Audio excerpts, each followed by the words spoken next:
Good morning, children. Let us have the next lecture of chapter 2, adaptation of for survival in plants, part 4. Let us have a look.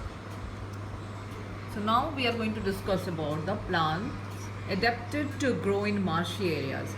Marshy areas, I told you earlier also, means the area where plenty of water is available, plenty of water, and that area is called marshy area. तो what are the features of marshy area? Marshy area का features क्या होते हैं, क्या होता है वहाँ पे, क्यों उसको मार्शी एरियाज बोलते हैं? Soil, the quality of soil, it is type of soil is clay. Clay means having plenty of water, high water content के साथ होता है. क्ले सॉइल बोलते हैं यहाँ पे, इन सॉइल को क्ले सॉइल बोलते हैं, क्ले. एंड स्टिकी होता है, मतलब चिपचिपा होता है, स्टिकी होता है, फिसलते हैं लोग इस पर. अगर क्ले सॉइल पे अगर आपका पैर पड़ जाएगा तो आप फिसल जाओगे. तो that is the soil is clayey and very sticky due to high water content, मतलब पानी बहुत ज़्यादा होता है, जिसकी वजह से ये हमेशा दलदल की तरह गीला रहता है हमेशा. Roots of the plants do not get sufficient water.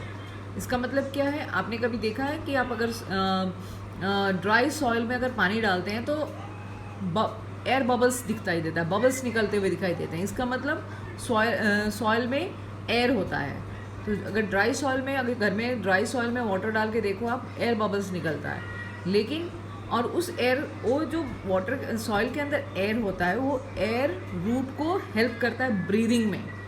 जो रूट्स होते हैं उसको हेल्प करता है. लेकिन इन क्ले सॉइल, इन मार्शी एरियाज इतना पानी होता है कि उस सॉइल में एयर रह ही नहीं सकता है. And because of that roots can not breathe, उनको एयर मिलता नहीं है ब्रीथ करने के लिए. तो क्या कहते हैं, plants develop and give out the breathing roots. फिर वो ब्रीदिंग रूट्स देता है, मतलब वो रूट्स जो होते हैं ज़मीन से ऊपर आ जाते हैं and help them to breathe. ज़मीन से ऊपर आ जाते हैं, इसको कहते हैं ब्रीदिंग रूट्स. ये ज़मीन के ऊपर दिखने लगते हैं and it is called breathing roots and that help them to breathe. वो ब्रीदिंग रूट्स क्या करते हैं, प्लांट को, रूट्स को हेल्प करते हैं ब्रीदिंग में. Now you see the picture of this plant, it is mangrove.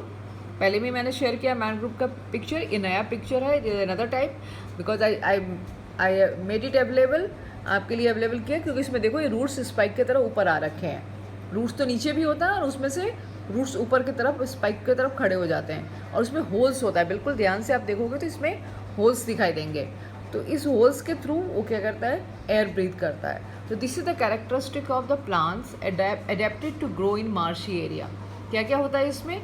Marshy area का मतलब सॉइल क्लेई होता है, हाई कंटेंट वाटर होता है, it is having the high content of water. Roots do not get the sufficient air, that's why they develop and give out the breathing roots that help them to breathe. ज़मीन के ऊपर roots आ जाते हैं. ठीक है, this is the image of your mangrove plant having the breathing roots. ठीक है, now let's go for the next. अब now here it is plant adapted to grow in coastal area. Coastal मैंने बताया था, नियर द सी शोर, समंदर के किनारे. Climate is hot and wet. Hot भी है, वेट भी है, मीन्स फुल ऑफ मॉइस्चर.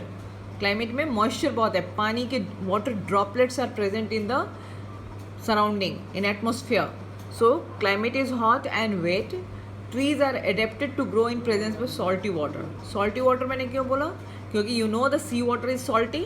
तो वो sea water जो salty होता है, धीरे धीरे वो water, salty water, it reaches to the seashore also, and the whatever sand or soil present in that area, it becomes the salty. So trees are adapted to grow in presence of salty water. And they have plenty of leaves. You can see the coconut tree, they have plenty of leaves. और ये leaves they do not shed their leaves throughout the year. मतलब पूरे साल ये पत्ते नहीं गिरते हैं, जैसे बाकी प्लेन एरिया में क्या होता है, ऑटम सीजन में they shed their leaves and spring में नए पत्ते आते हैं. It is not like that. It is always like that they shed their leaves when it becomes old. जब येलो हो जाएगा, ड्राई हो जाएगा, तो पत्ते अपने आप गिर जाएंगे, but they do not shade their leaves through out the year. And the examples are coconut, teak and rubber. These are the three examples which grow, these plants grow in the coastal area. Okay, so this is the topic about plants adapted to grow in coastal areas. Understood? Climate is hot and wet. Trees are adapted to grow in the presence of salty water. They have plenty of leaves, do not shed their leaves throughout the year, and the examples are coconut, teak and rubber. Okay, see the picture again. Now the new words from the last lecture: shade, bare, autumn, spring, scarce, least, amount and frequent. These are the words from the last lecture. I forgot to give you. And this here it is: marshy, clayey, sticky, content, sufficient, develop, plenty and throughout.